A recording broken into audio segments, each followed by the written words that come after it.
Chief Thomas, obviously we know we can skip first name, last name title. A couple of weeks to go until you are officially retired. Let's just start off with, how are you feeling?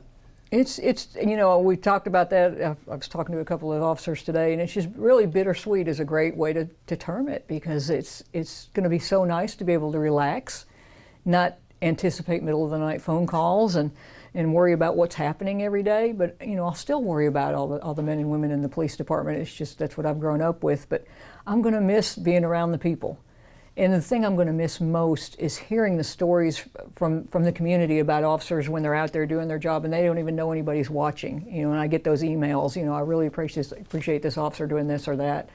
And those are just such great things that it just warms my heart, and I just love to see those type things. So that I'll really miss that, and the people, and being able to be out in the community and talk to people is really neat. So everything I've been to, like last night's city council meeting is the last one. Next week's park meeting will be the last one. And I talked to senior citizens a couple weeks ago, and you realize it's the last time you'll be able to do that with this status. So it's good, but it's going to be hard too. You talk about bittersweet. Do you find yourself in moments over the past couple of weeks and months just kind of sitting there and thinking, like you say, this is the last time? Yes, yeah, I do. It is. It's an interesting spot to be in, because I don't want to make innovative changes and get projects started that I won't see through, and I don't want to step on the next chief's toes. I want them to have a fresh start and be in a good spot and ready to go with whatever their vision is. So it's kind of a limbo almost, but there's still so much work to do. So I've still got, if I thought I was going to slide out and just kind of ease out the door and take last couple of weeks of vacation, it's not been that way, but it's good because it's keeping me busy and involved. So. 3 decades on the force itself. When you hear that number, 30 years, what goes through your mind? I'm pretty old. I think and I don't feel it. I still remember sitting in the chair as a young recruit. I started when I was 29, so I wasn't really young, but I still remember sitting in that recruit class and everything being new and exciting, and I still feel that way a lot of times. It's gone by really quick, and one of my field training officers told me when I was just out of the academy, he said, the first 5 years will go really slow because you're learning everything and everything's new and exciting. And he said, after that, it flies by. And that has really held true. It's held true. 4 years, right before you retire, you'll be roughly just shy of 4 years as chief of police. Yes. What have those 4 years, in your own words, been like for you as chief? Wow, a roller coaster, I think, is probably the best way to describe it. There have been things that have happened that have been out of our control, that have painted a broad brush across, the police department and policing as a whole that we've had to deal with, and things that are unfair. But we've come out on a positive side because we've made some really good changes. We've had good things happen. We look at body-worn cameras, and they're not a panacea. They don't solve everything, but it's a great tool. It's a great tool for us for transparency with the community, but also it's a great training tool because we can look back and say, what did we do good here? What can we improve on? The co-responder program. Oh my gosh, that is really working out if we can get that moving even more, keep it moving forward, and we're looking at grants to try and expand that. Just having mental health professionals around to deal with, things that we're not qualified to deal with. We can triage and maybe recognize, but having somebody right there that is qualified to deal with some of these issues is huge for us. And then officer wellness, being able to really consider an officer's mental health, physical health, financial well-being, being able to bring some of that has been just really big and really huge, and the changes that have come about have been really good. But we've had the downsides. We had a student killed in a high school, and that was awful. It was horrible for the police officers involved, horrible for that young man's family, horrible for the school. Tough things to deal with. We look at the death of George Floyd, which painted a broad brush across law enforcement. But we looked at use of force policies. We looked at improving how can we do things so that we look at when, not if. We're human. Mistakes are going to happen, but how can we mitigate those ahead of time?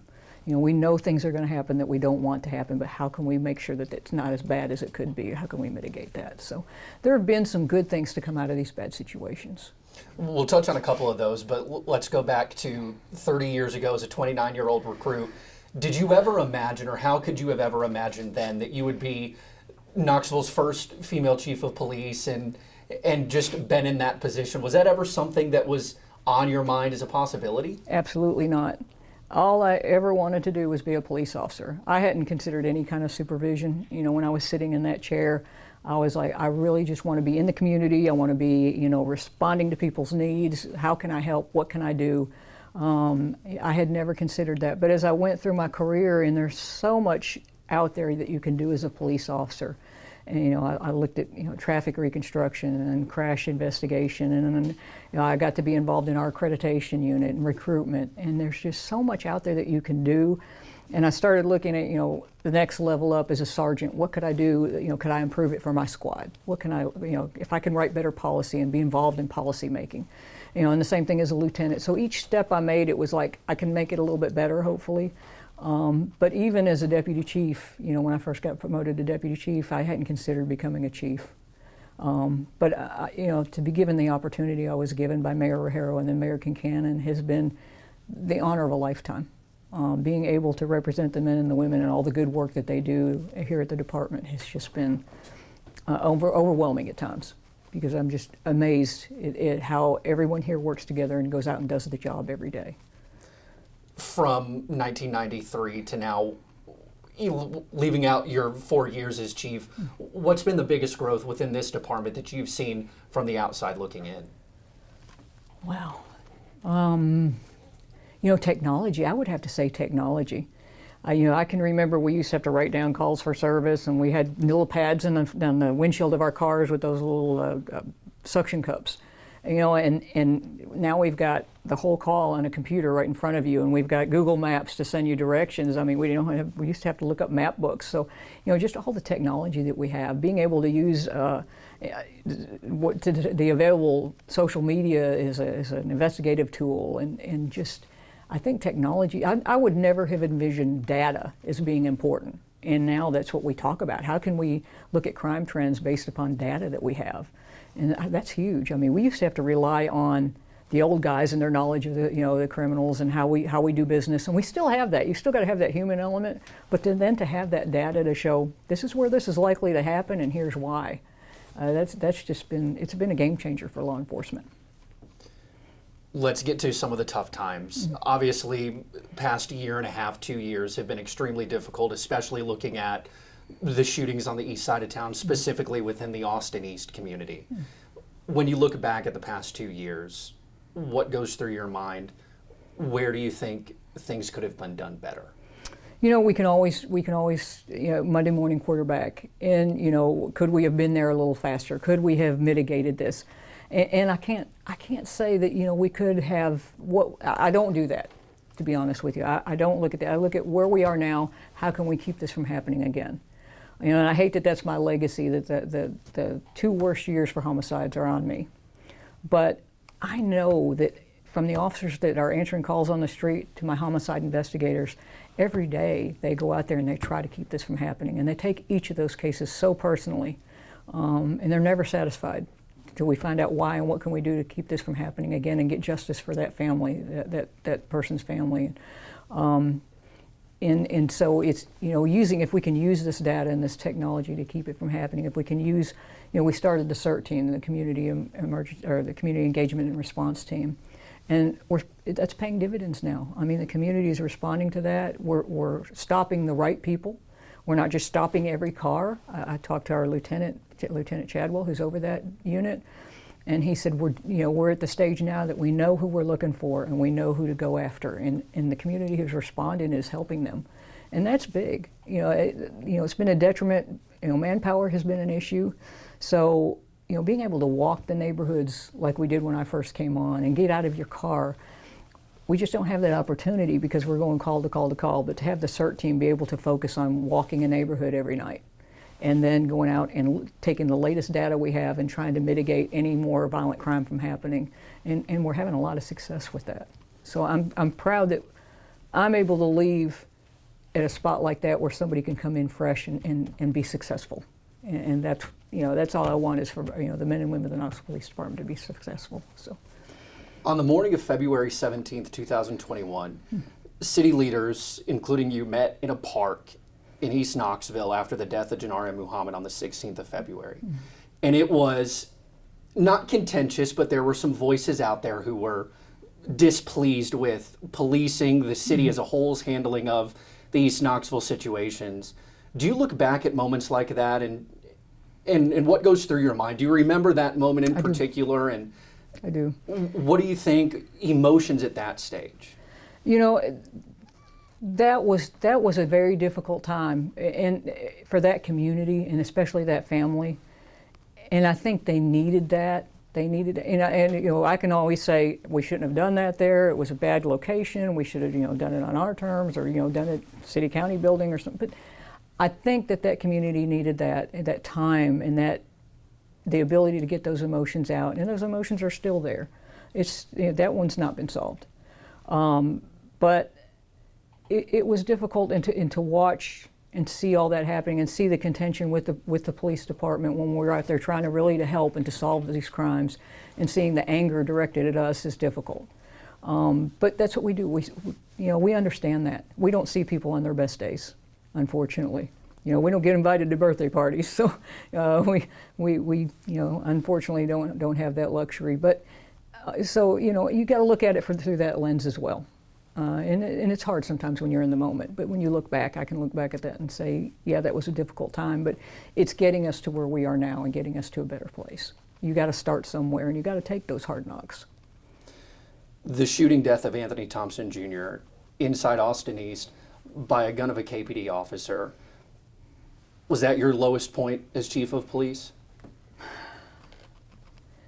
Yeah, I'd have to say yes. That's, you know, it's a horribly, it's something I just could not have imagined happening, to be put in that spot, for those officers to be put in that spot. You know, and I can't talk about the specifics of that, but and for that young man's family, it's a tragic situation. And you know, how do we mitigate that? How can we make sure that never happens again? And that's what we need to look forward and try and move forward with. And once we can start talking about those specifics and moving forward, and learning, and what can we engage everybody that was involved in that situation, and make sure that we are all on the same page and moving in the same direction.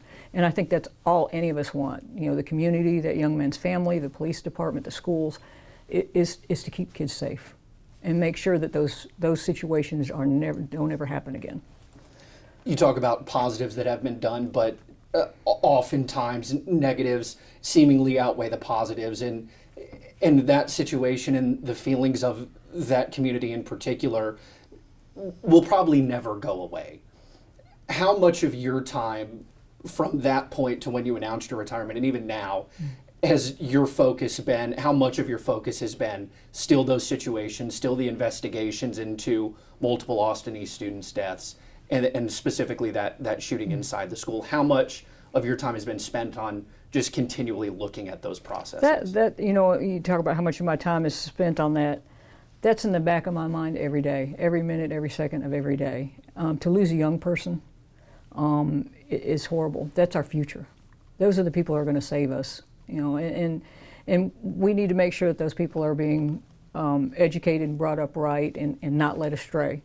And when we lose somebody, we've lost a piece of that winning, and I absolutely hate that. And we need to do better. But I think that the things that we have put in place, the CERT team is something I keep going back to, because they have the time to focus on this.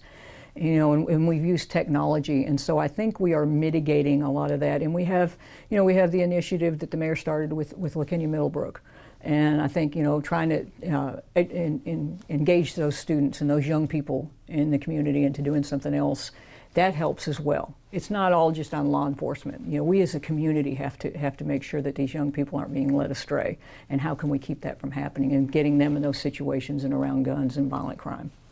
You said it's not all on law enforcement. How much, not asking you to put an exact percentage, but if you had to say 0 to 100%, how much of that responsibility falls on law enforcement compared to members of the community, teachers, parents, so on and so forth? How much would you say that law enforcement has to play a role in that, from where you stand? What you said, we have to play a role. It is a violent crime. We have to be involved. but it's a partnership. That's what community policing is all about. It's partnerships and problem solving, to break it down into very simple terms. And it's got to be a partnership. So is that partnership 90-10 some days and other days 50-50? It's a moving target. But we have to be at the table. The community has to be at the table. And we've got to try and find some way to make things work together. And it's going to be a process. We're never going to be done. It's always going to be learning, moving, everything's going to be shifting all the time. But to be able to have that dialogue is important, and have somebody to mediate that dialogue. And I think that's what Ms. Middlebrook is able to do for us. Along with Park, we've got a lot of things in place that are really good that were put in place by my predecessors, and those things we can build on. And we're not just out here kind of feeling our way around. We know what we need to do, we're working on it, but we've got to have everybody come to the table. It's not just us that's putting things out there left and right, but we're a part of it, and we've got to start somewhere. On the evening of the death of Anthony Thompson Jr., you'd almost compare it to what's called the fog of war.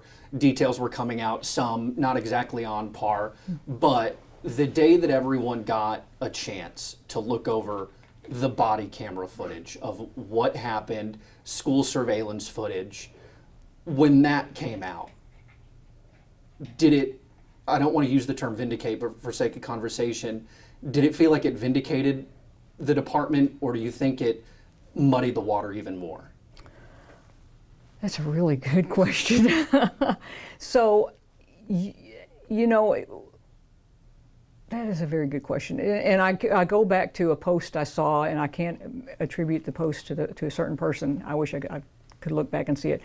But the post was, I don't care what the body camera shows. And to see that written made me realize that we've got such a long way to go. Because law enforcement relies on the law and facts, and that's what we've always based everything we do on. It is law and facts, and we go about things in a very regimented manner. And if we can't stand on that, we're standing on sand. And so if the community's perception is this doesn't matter, where are we? What does the community need from us? And how can we change what we're doing so we're addressing those needs? And so that was a hard moment, because nobody saw what we saw.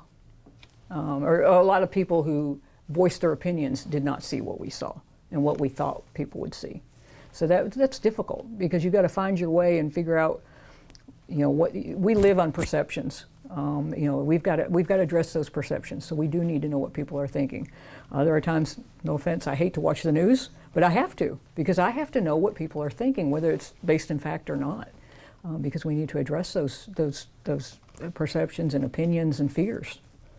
So, bad answer, but that's all I got. Bouncing off that, a part of your legacy will be every officer in this department has a body camera. That was the moment where that legacy could really come out and show itself. Did that hurt you even more after the post that you mentioned? I don't care what the body camera shows. Was that this is why I wanted this, and it's still not reaching what I wanted it to? Yeah. Do you feel like that's why that bothered you so much, is because you were so dead set on, we have to have this for this reason, and then when it's time for them to do what you thought they would do, it still didn't seem like it mattered to people? I don't think so, and that's a good question as well, because I always knew that body cameras were not going to be a panacea. They're not going to catch what an officer can see. They're not going to catch the peripheral vision. They're not going to, all you see is what's right in front of you, and you don't even know that the officer's looking right in front of them. But it's a tool, and it's a great tool to have. And it's been huge in other situations. In this situation, it was huge. It caught some things that we didn't realize. Even a falling body camera caught something that was very important. But I have to go back in that specific situation to what General Allen did, and the commentary that she gave with it, because she had other things, other evidence to support what she was saying that body camera showed. And that was huge. That's very important to have that as well, showing, here's the body. If we just had that body camera footage without the other things that she had that she was able to prove, I don't think it would have been even as accepted by the people in the community who did accept that this is fact, this is what happened. Do you think there will ever be a point where the folks in the community who were most upset with KPD over how that situation was handled, do you think there's ever going to be a moment, whether it's a week, month, years down the line until both sides can finally come together and say, this was a tragedy, it could have been prevented by X, Y, and Z steps? Do you think there's a moment where that'll ever come to where both sides agree in some sense to disagree and move on? Yes, I think so. I really do, and I have hope. I think that's happening on individual bases constantly. Whenever we can talk about a situation, that's huge. That's why, not being able to talk about this until our internal affairs investigation, that's a hindrance at times, a big, huge hindrance, because if we could talk about this and just having that dialogue is huge. If it's when you don't talk and you're entrenched in opposite sides that things get worse. So just being able to have dialogue, and I think those are going to happen in individual conversations. I think it happens out in the community every day. I think our officers are out there answering calls, and then some of those conversations are happening. And I think that's the important. It's not me and another community leader getting together and agreeing, okay, this is what happened, and we're going to agree that here's the changes that we could do, and we never want this to happen again. It's those community level conversations that are most important. Do you feel like not sitting in that chair one day will give you a better chance to explain to some folks who are so passionately on the other side of your policing ability to have a better conversation than wearing that uniform and the badge that you are now? That's a good question too. You're really killing me. I think that there are people out there who take offense to me because of the uniform I wear. I think that is very true, and I hate that, because I wish they would accept me as a person, and because that's what we all are. All officers are just people first. And you go back to Robert Peel, the police are the community are the police. And I think sometimes it's very hard for some people to accept, because there's always been a rail against police, and we all. When I drive down the street in my police car and I see a police car sitting there running radar, I'm like, we all have that visceral reaction. I don't know why. We all have it, but it's part of it. So I don't know. I don't know if I'll have that platform. I don't know what I'm going to do. It's been therapeutic to me to journal at different times and exercise. So, I don't know. Maybe at some point there'll be a conversation. I don't know. But I think there is a reluctance of people to sit down simply because of the uniform. This department has had some allegations from the outside and the inside about racial practices. How do you feel you've come on that from when you were in 2018 to moving into 20 and now to 2022? Where do you feel the department's at in improving their racial hiring, so on and so forth? So we had one of our minority officers make a comment, and I want to reiterate that comment again, because it resonated with me. He said, we at the police department are a microcosm of society. We're a miniature society. We have all the same problems. But he said, at the Knoxville Police Department, we work to be better every day. That warmed my heart. I thought, if our officers think that and can verbalize that, that's what we need. We're never going to be perfect, but we need to work to be better every day. And I think we brought in some training as a result of that. This last training that we got through the Law Enforcement Innovation Center, LEIC, and I haven't been through it yet, but we had some supervisors go through it, and I had diehard supervisors come to me that hate to go to training and said, that's the best training I've ever had. And it was, cultural competency type training and sexual awareness training, harassment awareness training, and so I think we're on the right track. But when our officers can say that, I think that's huge. Why have you not been through that training yet? Time. I need to sit through it. But yeah, it was a 2-day training, and I just didn't have 2 days at the time. Bad excuse, but yeah. Do you feel like improved training on that can improve relationships within the greater community as well? I think that we can never train enough. And the more we're allowed to be introspective and look at how we see things, and that helps us understand how other people see things, that improves that communication. And that's what it's all about. We're not going to change the way people are, the way they're brought up, but if we can help them see other people's point of view and not offend other people and take that into account in their decisions they make every day, that's what we want. You talk about broader changes amongst policing, not just within the Knoxville Police Department, but the men and women in blue. It's a tumultuous time over the past several years, and you could say it's a tumultuous time in communities of minorities too. They've been through the ringer and back. what does policing, not just within Knoxville's police department, but police as a whole, what sort of changes or adaptations have to be made to see true change in the way communities view policing and some police officers view the communities in which they work in, where they might not necessarily live in? Boy, if I had to, that's a $1 million question. I can make a lot of money. But it's back to basics. It's, COVID has been a huge problem for us because communication is key. Communication is key. That's what we live on. And we haven't been able to attend community meetings. We're getting back to that now. And I think you're seeing a turn. I think we're turning a corner, policing as a whole. But I think it has a lot to do with being able to communicate again in person. Zoom's a great tool. And, standing up, making speeches is a great tool. But those one-on-one conversations, that's where it's at. That's where the grassroots building of support and mutual understanding is where you make the hugest gains, the biggest gains. Let's hit on a couple of quick topics here. The co-responder program, which another part of your legacy, it's grown from even when you introduced it. How's that going? How can it expand even further to the next chief and the next chief after that? So we've got the financing, the funding. City Council was so good to us, and we were able to expand to 4 co-responding units. We haven't been able to fill those yet. We're still trying to get the mental health professionals on board, but just to have that resource, and if we can expand that resource more in the evening, night time hours, because one of the questions you asked, and I was going to use this as a part of the answer, and it must have gotten away from us, or away from me. But when there's nobody else to call, people call 911, and so a lot falls on the police department that is not a criminal matter. It's not a crime to have a mental health issue, but if someone's violent and we respond, we have to deal with that violence. But as that violence is the result of a mental health issue, now we have a tool to deal with that. We have a tool on site, somebody who's trained to deal with that, and they're a licensed professional. We have our CIT, our crisis intervention trained people. We have, I think, 86 now. So we always have somebody available, and we've all been through 24 hours of recognition training, but we're not professionals. We can't handle those problems. So to have somebody available on a 24/7 basis when we get all these teams is going to be just a game changer. It's going to be a tool that we have to deal with a problem that is not a crime for the most part. It's just not a crime.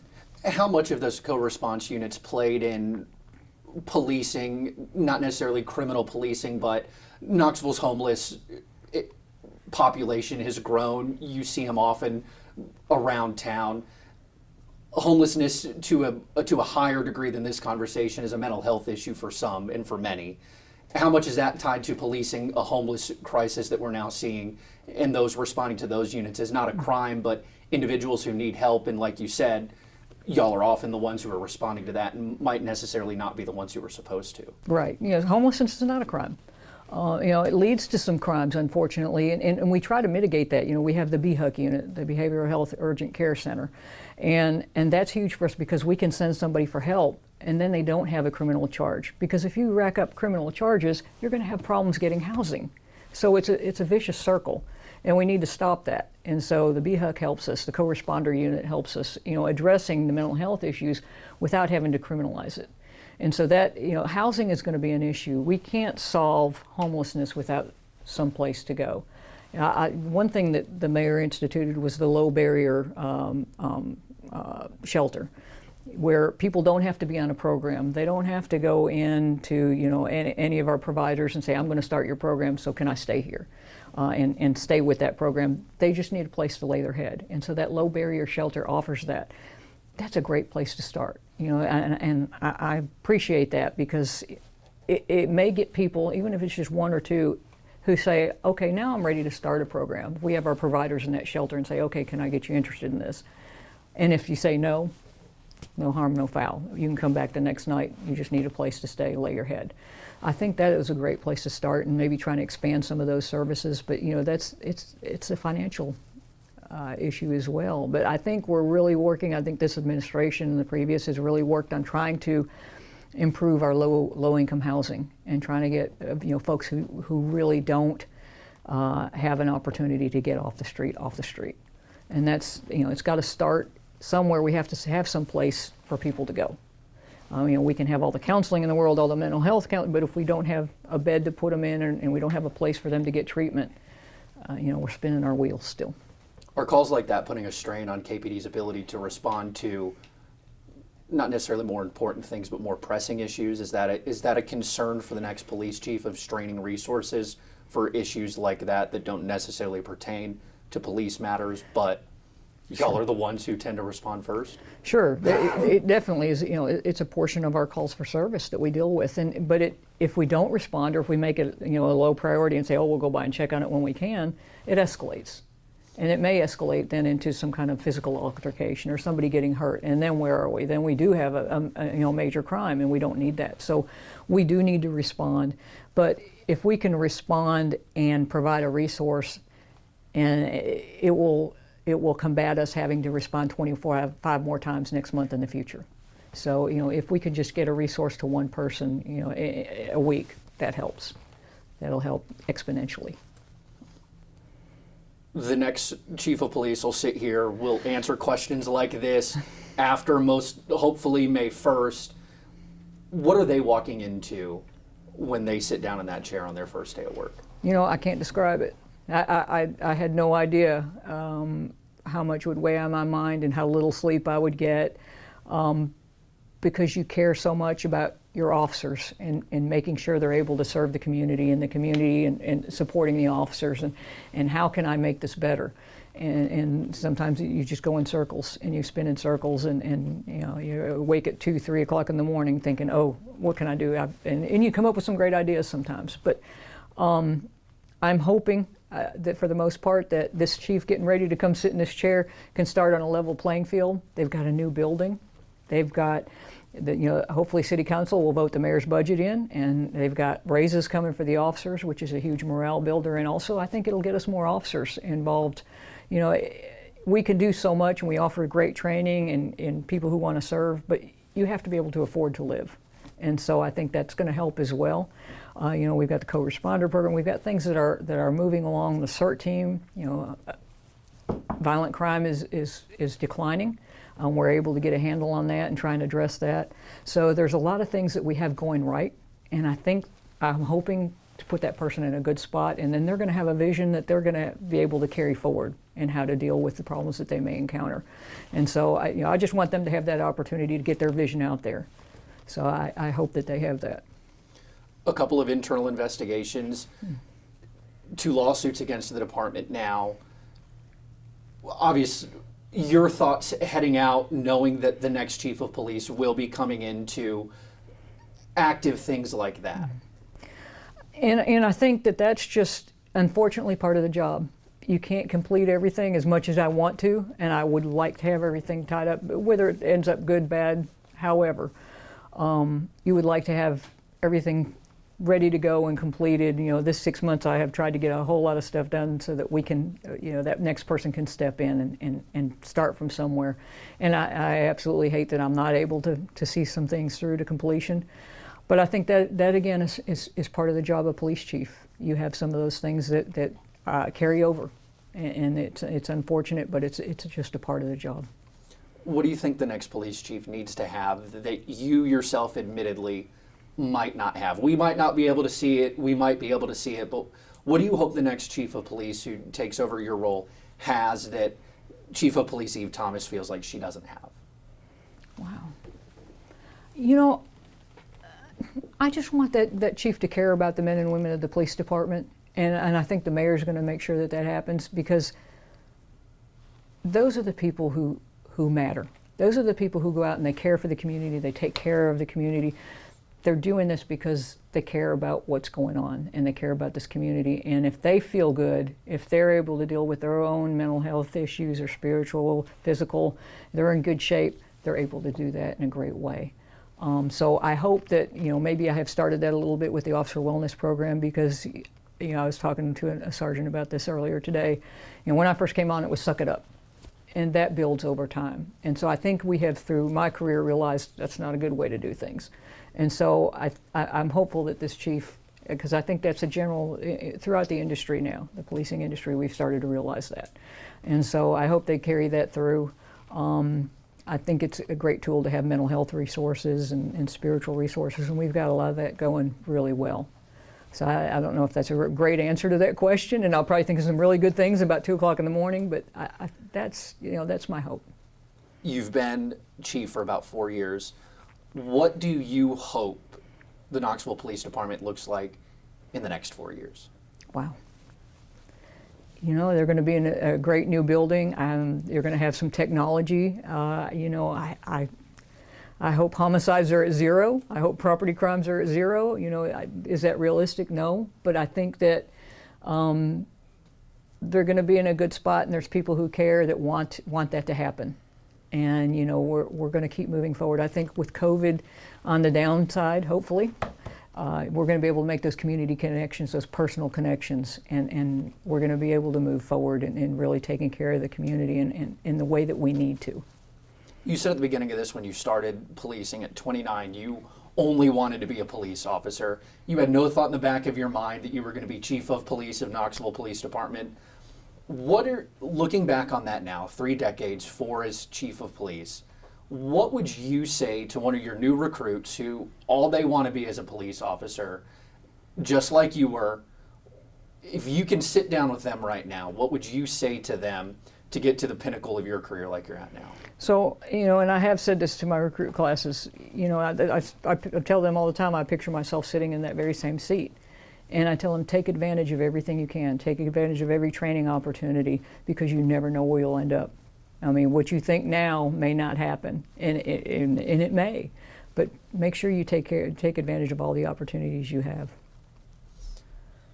Your legacy, some are going to say it was record crime in Knoxville. Some are going to say she introduced body cameras. She brought co-responders. What do you hope 30 years from now people say your legacy as chief of police was? Officer wellness. It made a big impression on me last night that the last thing that I had come through City Council was that they voted for us to be able to apply for another officer wellness grant. I think that was a fitting way for me to attend my very last City Council meeting, because that's something that's so important to me. What's next for Eve Thomas? Not chief of police Eve Thomas. What's next for the woman Eve Thomas? I'm going to Disney World. Actually, I'm going to take the summer off and kind of reset and figure out what I want to do when I grow up.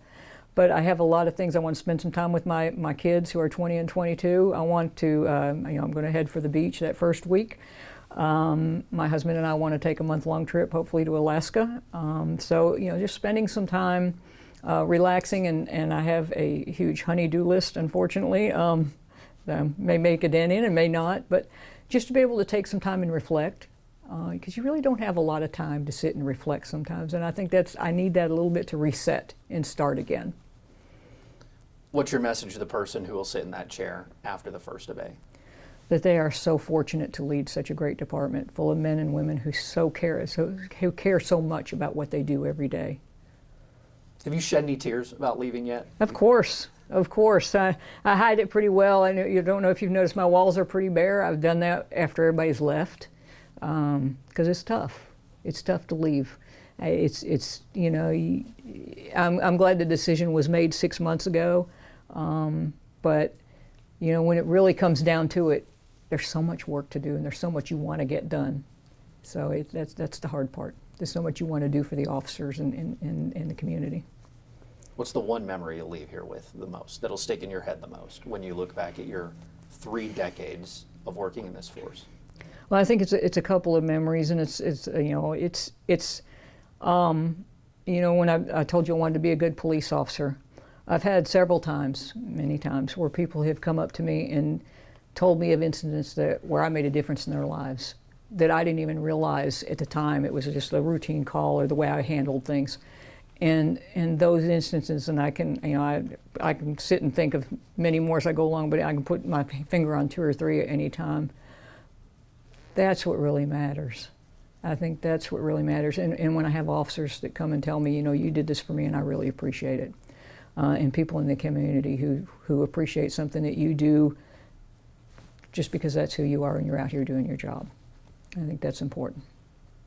Chief Thomas, is there anything we left out in this Gosh, I don't think so. almost an hour that we've been chatting? Yeah. No, you've done quite well. Thank you. I can't think of Well, if anything. you're good, Scott. You feel like we left out anything, guys? I don't know if you want to touch more on COVID since it's untreaded territory at first, right? I mean, you're talking about the no precedent for like 100 years. Yeah. Working it through. We'll touch a little bit on that. I mean, obviously, no one could have ever imagined you would see through 2 years of a pandemic. But when you look back at that, what are your thoughts? How could you, and not wanting to play armchair quarterback or Monday morning quarterback, but what could you have done differently in the department's COVID response, so on and so forth? Yeah. So, and I'm not sure what we could have done differently, but I think what really hurt us was that communication ability, that being able to go to those community meetings. And even beyond that, just interacting in masks, you can't read people's facial expressions. You can't understand how they really feel. And I have a hearing issue. I wear hearing aids. So people in masks, I didn't realize how much I had learned to read lips. And there's got to be other people out there like that.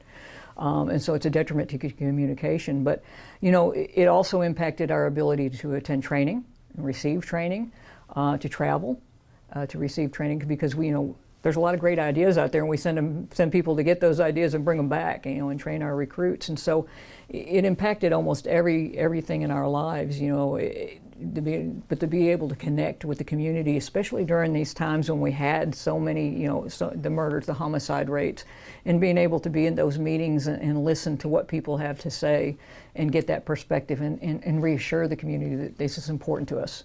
I think COVID really impacted us in that way.